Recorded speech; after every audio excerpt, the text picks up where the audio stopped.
What's really kind of cool about being back here at the mill, it brings back a lot of memories. It was one of our earlier investigations, and it's also one that we keep coming back to. We've really utilized this place as I don't want to say training ground, but it's given us the opportunity to experiment with different technologies, different techniques. So we've really learned and grown here in this mill itself. I think one of my favorite parts about this location is there's running water nearby, which has been a common theme in our investigations and has really lent itself to some of our bigger discoveries. Our working theory right now with the kind of like the influence of nature and what's around, as a society, as humans, we are drawn toward water because we need it to survive.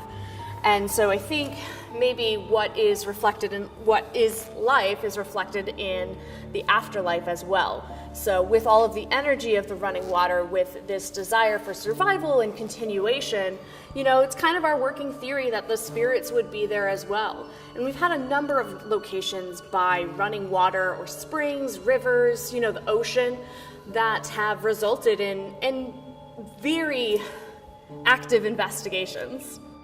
One of my favorite parts about what I do here with Haunt Me is really connecting the history to the location to how we investigate.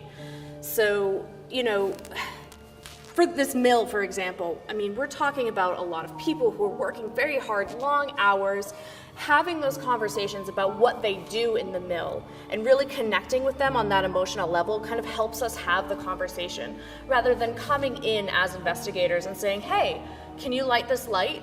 It really lets us sit down and say, hey, I understand that you're working with different fibers, creating these large pieces of fabric that will later be turned into clothing. How do you feel about that? How do you feel about the working conditions? Do you even like working here? Or is this something that you have to do to survive? So it really kind of gives depth to our investigations, which I don't often see with other groups.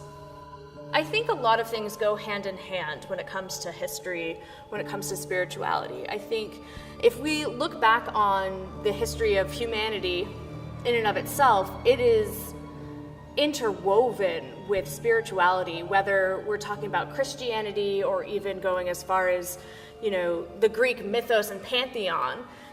There is a level of belief in the afterlife, and in that sense, it can also inform how we investigate. So, you're not going to want to go. We've investigated at locations like the Irish Heritage Center, which used to be a church. And so we have to use the spiritual practices not in the investigation, but we have to be aware of and respect those beliefs as we go. So it really informs kind of how we approach things, and then how people might be feeling in the afterlife, because not everybody believes that there's a heaven or a hell. Sometimes there just is.